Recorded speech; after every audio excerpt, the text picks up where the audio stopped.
Now, voting to elect the next president of France begins in just over a month's time, a result that's likely to have a major impact not only on France, but also the rest of Europe.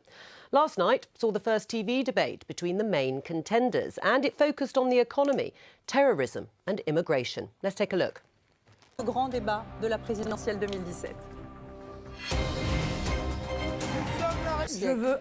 I want to put an end to immigration, that's clear, and I completely stand by what I'm saying. I want to put an end to legal and illegal immigration.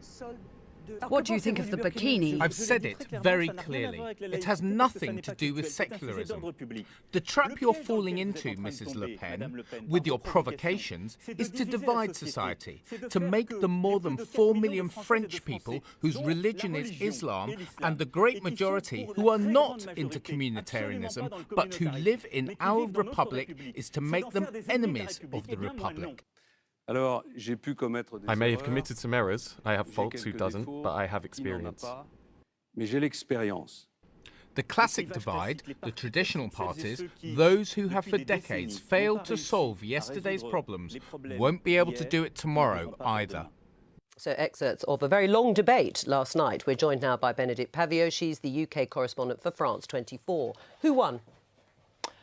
I think, and the polls seem to agree with me, Mr. Macron. He had the most to lose, he had the most to prove. I think that he didn't lose very much, and I think that he mostly impressed people, because this is an unprecedented debate. 3 hours and 25 minutes, there will be 2 more. And 5 top candidates, which some of the candidates actually were not happy about, so there are 11 altogether that will be standing for the presidency. The biggest clashes were between the 2 front-runners in the polls. So the centrist, independent, never elected before, unproven, unelected Mr. Macron, centrist, who doesn't want to be either from the left or the right, and then Madame Le Pen, who was very clear on who her target was. And of course, Mr. Macron particularly was. She said he had an incredible capacity to talk for 7 minutes and say absolutely nothing. I think that's a great talent for politicians, isn't it, generally? Well, she said it was even void of political content. And so she knows that he's the man to beat. Right. I mean, what was also, certainly I didn't watch all of it, I have to say, but for the bit I watched, that François Fillon, once the favourite centre-right candidate, he appeared pretty low-key and not really engaged. Yes, I thought he looked pretty tired. He was quite subdued. He's a man... When he spoke, I thought he was clear, he was concise. But, of course, he's dogged by these legal woes of this job that his wife and that his children had. It is legal in France, as it is in the UK, to have members of your family who work for you as parliamentary assistants. What is illegal is for them to not do the work and get paid, and those are the allegations. Some people will say it's amazing that he's still standing, literally, in this contest, François Fillon. But the result of this presidential election is going to be critical, as we said earlier, not just for France, but for the rest of Europe. Well, in a way, yes, it is. Of course it is, because you've got such polarised views. And it's interesting looking at the grouping there, as we can see on our monitor. All of the men look as if they've come out of central casting. You actually have to look at their socks to see the slightest bit of difference between any of them. But a question I've got for Bénédicte, really. I mean, we're going to have this election. The accepted view is that Macron will beat Le Pen in the runoff. But if that's the case, does it really resolve anything? Doesn't it still cast France into another few years of uncertainty as these forces that are apparent in this election are still carrying on? It won't actually end up with things going back to normal, because there is no normal anymore. There is no normal. Of course, France is still in a state of emergency. And certainly the pictures that were described by Madame Le Pen of a divided France, of a France that really needs to bring jobs, in that sense, quite Trump-like, back home.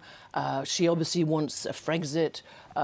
Mr. Macron would not agree with you were he here to answer that question. He would say that he is the man and for the time and the situation, and that he has the solutions, because he believes that you can't have the same old faces, and he's made it very clear that he'll have new people in his government. Right. He has a small problem, though. What he needs to do, and indeed, let's be very clear, it is historic. If Mr. Macron and Madame Le Pen go through to the second round, this will be unprecedented. Why? because it will be the first time that the two main traditionally socialist, left-wing, centre-right parties don't make it through to the second round.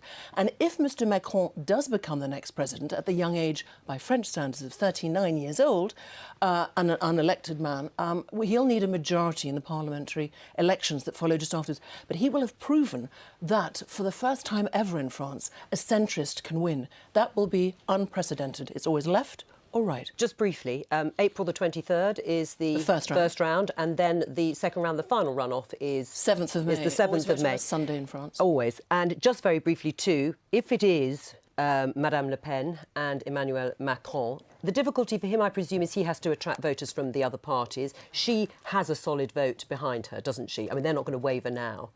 Interesting you point that out. That's exactly what we're seeing at the moment in the polls, is that people who say they're going to vote for Marine Le Pen say that they won't change their vote, that they already know they're going to vote for her.